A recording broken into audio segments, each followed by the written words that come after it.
Welcome to the Hobby Jogger Podcast, where elite athletes and ham and eggers lace up their stories. We explore the common ground that running creates, from the world-class runner to the hobbyist hitting the pavement, trail, or treadmill. Expect a blend of inspiration, laughter, and the shared joy that makes every step count. Join us on this journey where every run is a story worth sharing.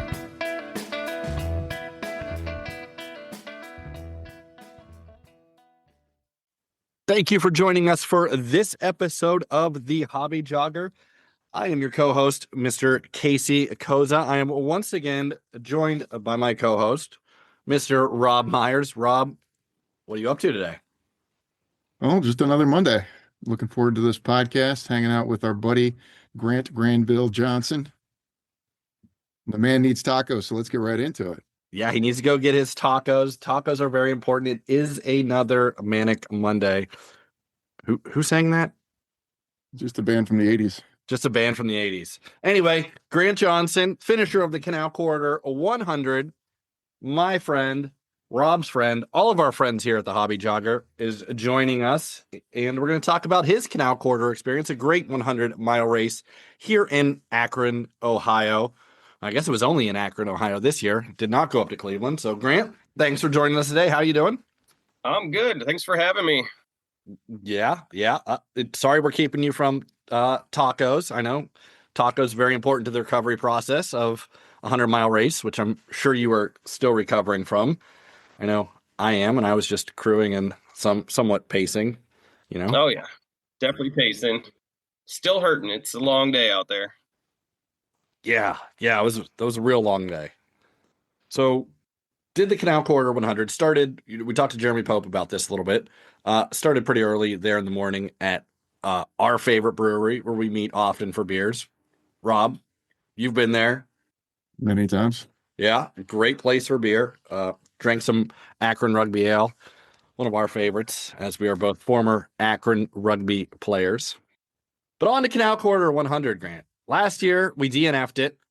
We threw in the bucket, the towel, the whatever. We threw it in early. We quit.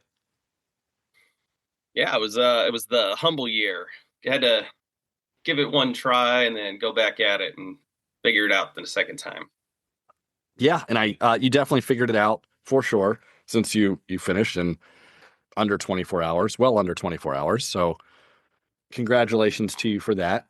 What did you change from last year to, I mean, other than maybe no bachelor party the week before or whatever it is you did last year? That probably that helps. No, really just learning how to eat. It was just I felt good last year up until I didn't, and then I started putting it all together and realized how much I haven't been eating and didn't want, and this year was just different. Everything felt good. Yeah, I mean, I think I had a little bit better of a plan, even though it was the same pace, but I had a better plan of eating. And then this year, Casey, you'll know, is the aid stations were a heck of a lot easier because of the course.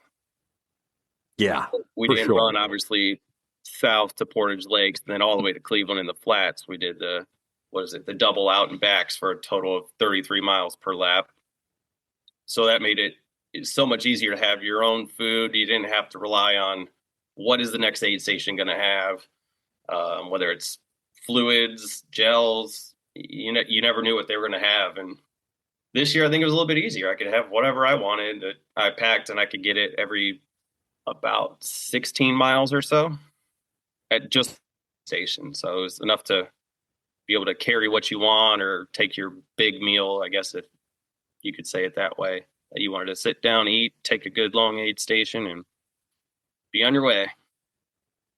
Yeah, that was, to run 100 miles, the more I thought about this, I think it'd be a little bit easier to do it how they had the course set up this year. Because it's not, 100 miles is 100 miles. You still have to run it.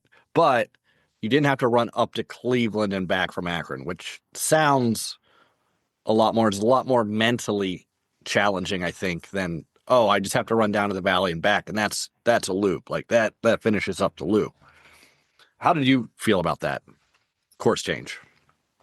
I was nervous because you pass your car so many times and you're just like, I could leave. Where, when you're out there and your crew's only going to be at so many spots heading up to Cleveland. So I was nervous about that mentally, but it ended up being better, I think, overall, which I was shocked by. So all in all, and being a better experience. So I can't complain. That's an important fact to consider, right? Because when you're out there heading to Cleveland, like you gotta keep going. And I guess you could call somebody to pick you up somewhere, but out and back, you could play those mental games. Hey, if I just go another 10 miles, 20 miles, I'll be back at my car. I don't have to call anyone. Right? Yeah, absolutely. Yeah.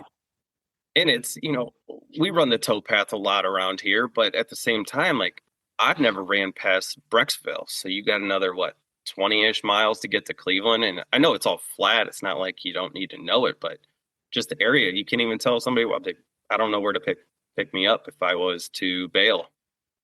Just kind of, you go out there and suffer because you don't even know where I'm at. Having that mental hurdle to get over every time you come back to the car, it's like, man, I'm what was it, 68 miles in, 66 miles in. I could just walk to my car right now, get in it, drive home, and have a beer at Missing Falls before you leave, and grab your Royale, and on the way you go. That's pretty tough situation mentally to overcome. It's not, some of the races we do where, well, I'm made it up to the top of this, mountain. I can either go down or I can just camp it out here. Like those are my only two options. Yeah. So you have to walk it in. Even if you don't finish, you still have to walk it into the finish. So yeah, big hurdle to overcome. And aid stations were really good this year. I think because they only had 2, 3 of them, right? Yeah, on the south side, the north side, and in the middle. Yeah, the second soul, which was pretty good. And you never really seemed to hit a low spot that I saw throughout the day, right? I think I did one time, but actually before we go on there, what did you think of the course layout as a spectator this time? And then you got to see Jeremy, Heath, and obviously their crews as well. Like before, now you see them and they're looking good. And then the next time normally in a race, you see them 30 more miles, then you're like, oh, they didn't look so good. But now you saw them every, hour and a half, maybe? I thought it was great. I went down to the start to see you, Jeremy, and Heath start the race. And then I hopped on my bike, went down to the valley and got some breakfast. That was pretty cool. And so I rode the towpath down there, pulled back out. I talked to about 20 people throughout, my bike ride, just chatting with people. So as a spectator, I thought it was great because you got to see everyone and you got to see everyone multiple times and you could see how they're doing, kind of give them some support where, yeah, if we went up to Cleveland, I would have seen them once and maybe twice and that would have been it. Right. And I think that, and as a runner, I know Jeremy and I mentioned something to each other every time in passing, how you feeling, looking good, whatever. And it was, I don't know, it just helped keep you going, seeing somebody else doing really well too. So Jeremy told us the story of Kim yelling at Grant that he went too fast at the first second soul stop. That motivated him through that aid station. I feel that he found that humorous. Yeah, I think there's some details there that Grant could add to the story. Yeah, Kim, not happy with your pacing. Your wife to be here in a couple weeks. Great call on the wedding officiant, by the way. I would have hired him myself. Great guy. So yeah, that's what I want to hear because I haven't even had a chance to ask you about that. Kim kind of blowing you up at the first aid or second aid station, third aid station. I don't know. She just wanted to make sure I finished and didn't want to suffer. Like she was there for the last, 13 miles of 2024. So she saw how bad it got and it was just, miserable. So didn't want to end up in that same situation again. And I pretty much went out with the same tactics and till the wheels fall off, but they didn't fall off as bad as last year. They still fell off and we did some walking towards the end and all in all got it done. So we had a nice scenic stroll through South Akron is what we had, Grant. We did. We did some running. I guess I could look it up, see what our pace was. I know there was a stretch of probably like 3-4 miles that weren't great. Yeah. Bathroom situations that just, Kids destroyed porta potties, so you got to go, and you had really nowhere to go. That was unfortunate. The porta potty situation, not good. But hey, nothing the race can do about it. It's just a public toilet on the side of the road. Exactly. So you just deal with it and move away and keep going with however you can at whatever pace. And we did. Rob, you'd be proud of us. We kept it moving. Yeah, that's what I've heard. I mean, this has got to be a pretty unique 100-mile race. I mean, have you ever heard of another one? Now, I know this is not the normal route, and they had to make adjustments, based on the government shutting down. But I mean, I've never heard of another 100-mile race that has this type of course.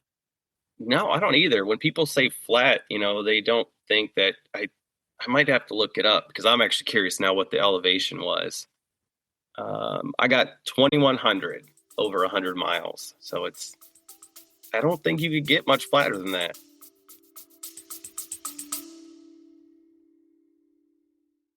Hey folks, if you're loving the stories, tips, and laughs we're dishing out, make sure you don't miss an episode. Hit that subscribe button so you're the first to know when a new episode drops. And hey, if you've got a second, why not leave us a review? Your feedback helps us improve and keeps this running community growing. Lace up, hit subscribe, and let's get back into the show. No, but I bet that's more than, I'm sure it is. It's more than the other course. You think going to Cleveland? Yeah. Just because the hill climbing back into Akron when you're heading south? Well, and just going from the valley up. It doesn't feel like you're going up, but you're going up the whole time from the valley up to Memorial Parkway. Like you're going up the river, so you are going uphill. Yeah. But I mean, you're going to go up it either way. You're coming back, but to do that 3 times, that seems to be like not a steep part, but a hillier part. I don't know. Yeah, we'll have to compare to someone last year that ran it.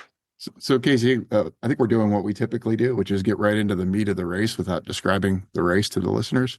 So the original course, correct me where I'm wrong, but you started out at the brewery in Akron. You go all the way to Cleveland and then back to Canal Corridor, or is it the other way around? South first. You go south first, then turn around and head to Cleveland, and then back to Akron.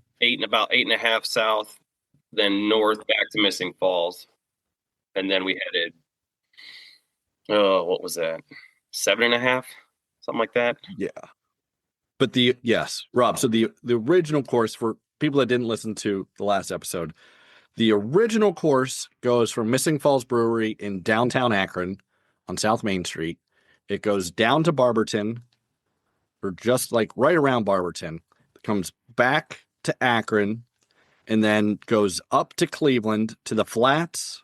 I believe it's the Flats, correct? Yeah, I forget the name of the bridge that you're under, but it's like some that shady bridge. Yeah, it's the old drawbridge. And then you come back from Cleveland to Akron. And that was what the course was supposed to be.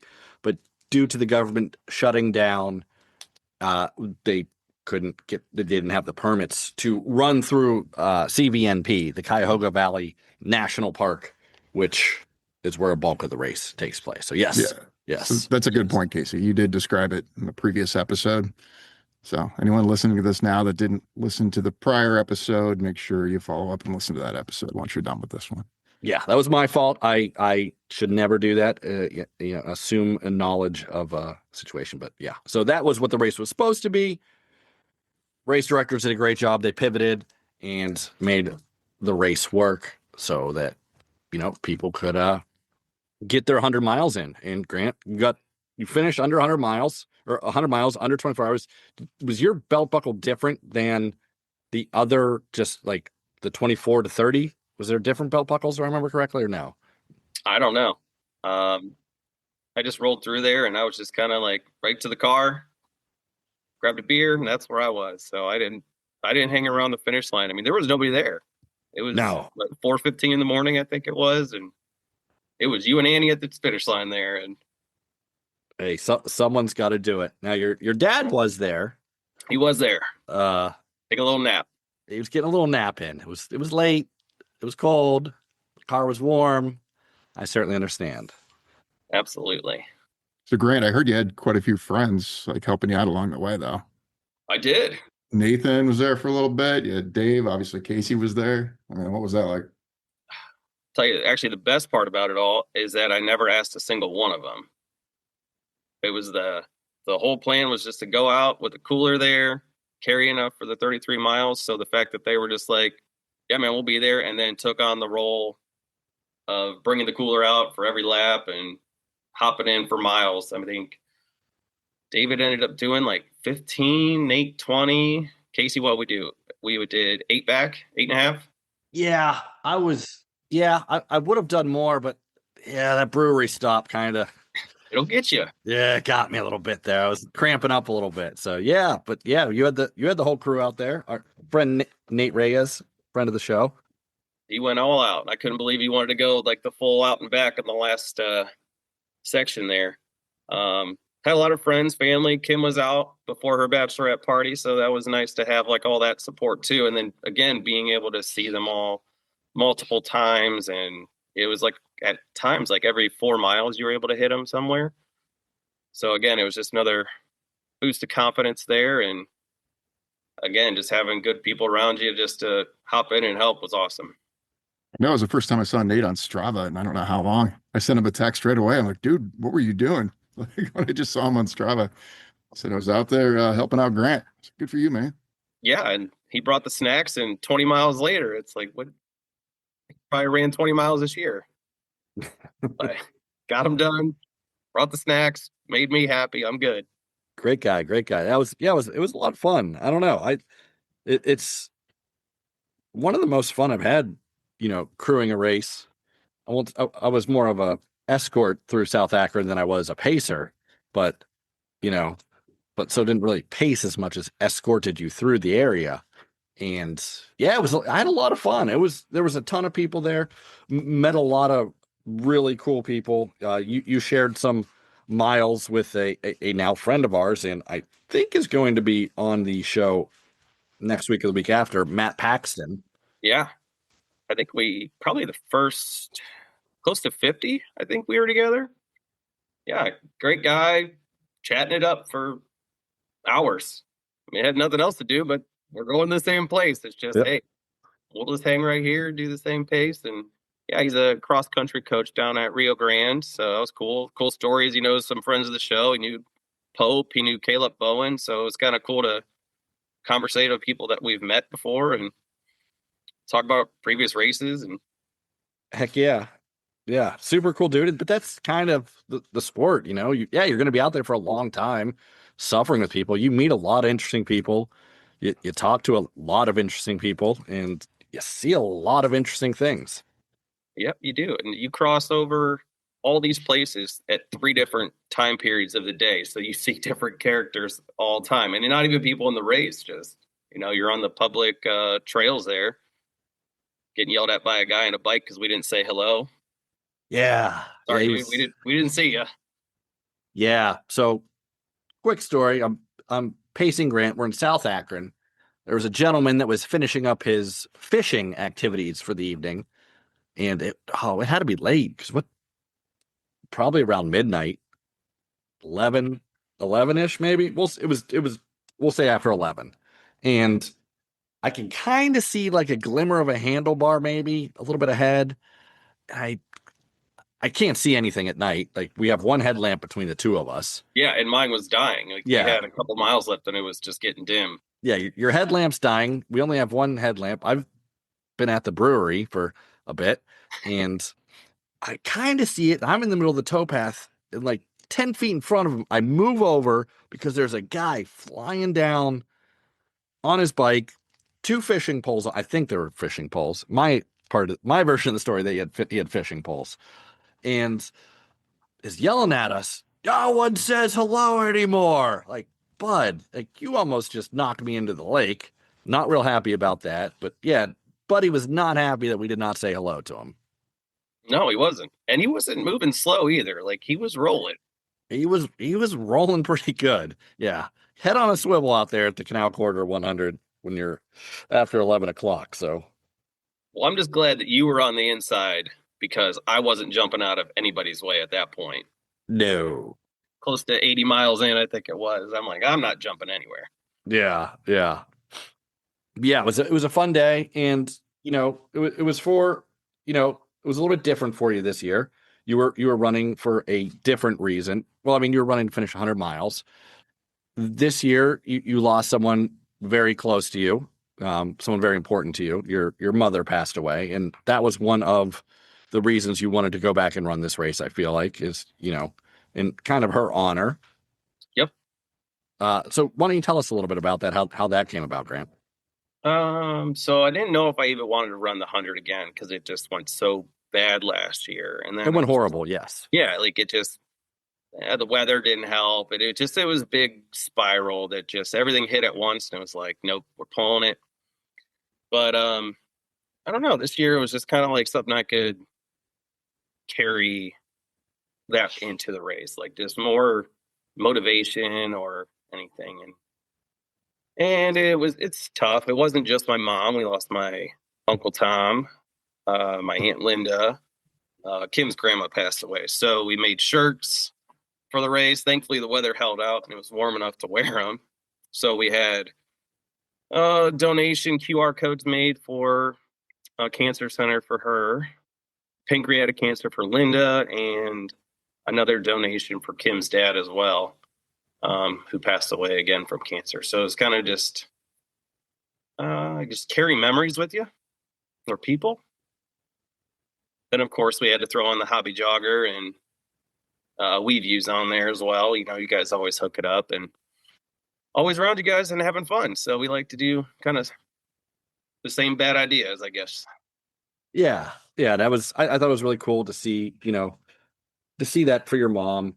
Leslie Johnson, great woman, one of my favorite people to be around. Just always a shining positive light, and from my time of knowing her, and yeah, very very sad and passed from cancer. And if you could just bring a little bit of awareness, I always feel that that's a good thing to do. If something you can bring something good out of something bad, a little bit of light, then that's good. I was happy that you did that and made it special, I guess, more special of an event for you. Yeah. And it made it just the grind a little bit easier. It's those people went through way more, and sorry, but All right, bud. yeah, they forget how I put it. They went through so much more, and it's like, all right, well, let's go suffer for 24 hours or hopefully less is what I felt like I could do, and I'll just go suffer and enjoy the day. I don't know how you can say that in the same sentence, but I don't know. That's kind of what ultra running is, and just something I want to do. Yeah. I mean, that is what ultra running is, especially the 100-mile distance. You're going to suffer. Everyone is, from the leader to the back. And yeah, you're right. And it makes you realize how fortunate we are that you, myself, Rob, we're healthy enough to go out and run 100 miles or a 50K or a 5K, if that's what you go out and do. Like you're going out and doing something. You're accomplishing something great that a lot of people don't have the ability or the fortune to be able to do. And those that are suffering with cancer, pancreatic cancer, lung cancer and whatnot, that it makes you realize how fortunate you are. Yeah, there's no better way to remember a loved one than suffering out on the course. And if you remember what Andy Glaze said, we get to do this. We're lucky enough to do this. We're lucky enough to go out there and hurt and remember and just be very grateful for the lives we have. It's that's awesome, Grant. I mean, that is a great way to put yourself out there, remember your mother and the other loved ones, and just suffer on the trail.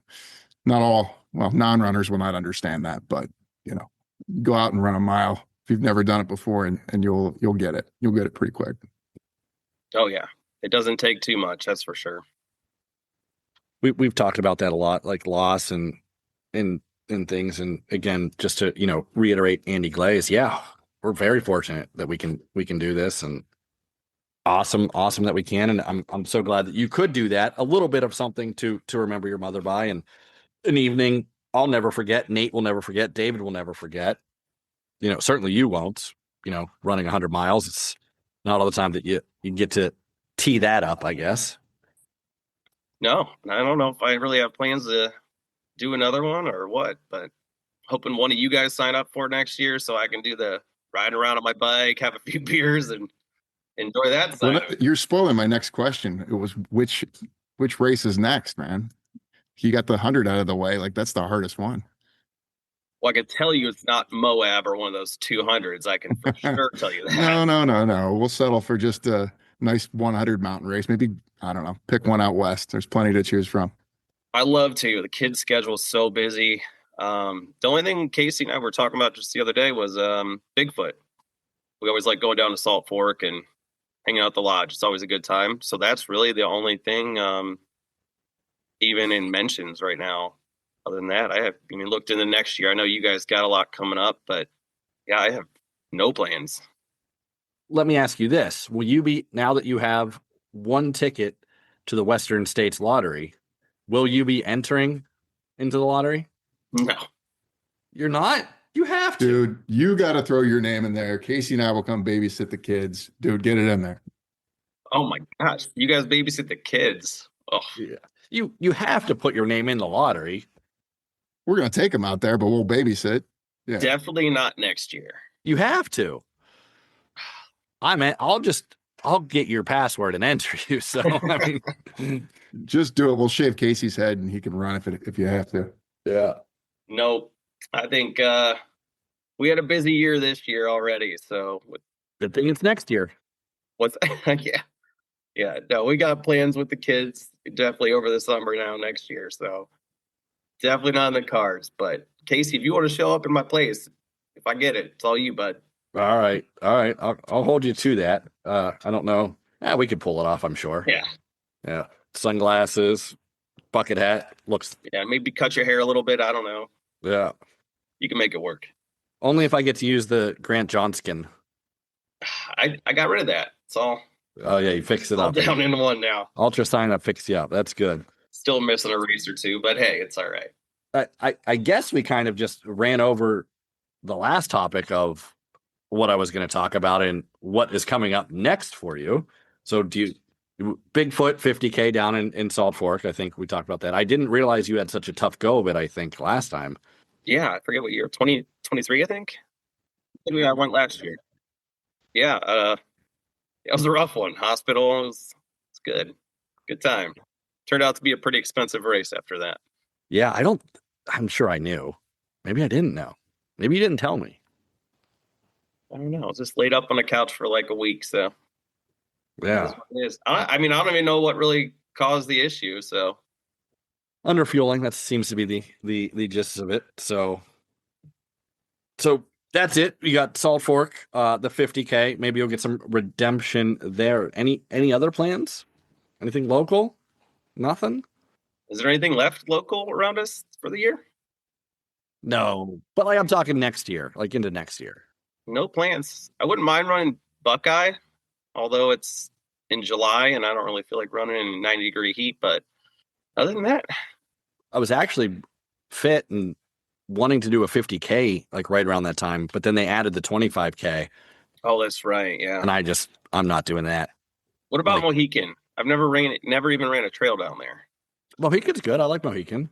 What do they have? They have a marathon too, right? Yeah, Rob ran it.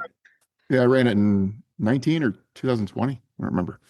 Then they have the 50 mile, not 50K, right? I thought the marathon was the longest distance for the Mo. Oh, you're talking about the other company. Yeah, they have a 20, they have a 1 loop, 2 loop, 4 loop, 100 mile, 50 mile, 25 mile. Yeah, so I guess I wouldn't mind the 50 if it lines up with the kids' schedules and soccer games and all that. So I wouldn't mind trying that out. Oh, there we go. See, now we're down in Mohican, Rob. Sweet. You just got to pitch the bad ideas, and then that's how it always gets started. I'll come up for that one. It's been too long since I've run that one. Rob's in for the 50 miler. I do owe you a crew race, Casey. Maybe I'll just go down and crew you. All right. I owe you, David, and Nate one. I think that one's the end of May. I don't know. I'll have to look it up. Could work. We'll see. It's it could snow. Last year it was snowing till the middle of May. Yeah. Unfortunate. But yeah, we're back into snow now. But Yeah, Grant, it was so much fun watching throughout the day. It was just cool to see everyone out there, like David and Nate coming out all day, riding the bike around. David's bike spent the night in the brewery, so that was pretty cool. Yeah, the brewery babysat David's bike for him, so that was nice of those guys at Missing Falls. And yeah, it was a lot of fun. Good day, great event. The race directors of Canal again, do such an amazing job for only having a 100-mile race, which I really respect out of them. They don't try and grab all the money from a relay and a marathon and a 50-mile. Not that there's anything wrong with that, Rob. Monetizing and maximizing all your profits, should that be your goal, which is fine. I'm not upset by anyone that does that ever. But I do respect that they don't do that when they certainly could. And I'm sure there's a huge demand. I'm sure they get asked all the time and they don't do it. So yeah, again, shout out to the Canal Corridor folks for running such an awesome event in grade A race here in Akron, Ohio. Yeah. And along with that it's so nice to know that every person on the course is out there doing the exact same thing. We run Burning River and it's like there's a relay and all the 100-milers, are so mad at you. It's like, it's nice to know that those people are out there doing the same thing as you. They're just hitting a low spot at different times. And yeah, like, cause I just ran the Fall Classic at Laurel Highlands, and the relay spot was at like mile 17. I only got passed by one relay guy or girl. And yeah, he went by me at like mile 18 and it was just like, like, it's like such a defeating thing. Like you see someone that clearly they just started. Like, I don't think someone's passing me looking like that at mile 17. Right. And yeah, I get it. But it's fun. We have, as someone who runs the relay, my glass house isn't that strong because we do have a great time running the Burning River relay. So I can't, not casting that big of a stone, Rob. No, not at all. No, I run the Laurel relay team every single year, passing people, apologizing every time I go by. Sorry. Yeah. I'm only running the relay. Don't feel bad. No, but you shouldn't, because it's getting in. I think the episode, Grant, I don't know if you listened to it or not, my neighbor, Grace, our friend, our running friend, it was kind of a stepping stone for her to maybe run the 50K next year. Like, it gets people out and sees these courses and sees these awesome things that we get to experience and suffer through, but they get a little bit shorter, less suffering experience. And I think it is ultimately good for the sport to have those. Oh yeah, I like how you put that, the intro, because no one's gonna go run Laurel 50K and then all you hear is, at mile 6 you're gonna hit this hill, and it's like, okay, we'll go do the relay the first year, and it's like you get that experience, and it's yeah. I mean, that's what I did. I ran the relay one year. I was like, oh, this is really fun. We all went out there, we ran it, and yeah, then I ran the 50K. So yeah, great introduction. I'm not that upset with people maximizing profit. So yeah, and then some of us run it every year and never get to the 50K. But on that note, I can tell somebody needs some tacos. Yes, Grant, we just got back from tacos. Great to see you. We certainly appreciate it. Say hello to Kim for us. Hello. And thank you for your time. We certainly appreciate it. And thank you for being a listener of the Hobby Jogger. We always appreciate our listeners. Always listening. I always appreciate you guys helping out at every race, or just hanging out, grabbing beers or runs, whatever it may be. That's it for the Hobby Jogger this week. Thanks, guys. Thanks for tuning in to another episode of The Hobby Jogger. We hope you've enjoyed our conversation today. And if you liked what you heard, don't forget to subscribe and leave a review on your favorite podcast platform. Your support keeps us moving forward. Until next time, keep those feet moving and enjoy the miles.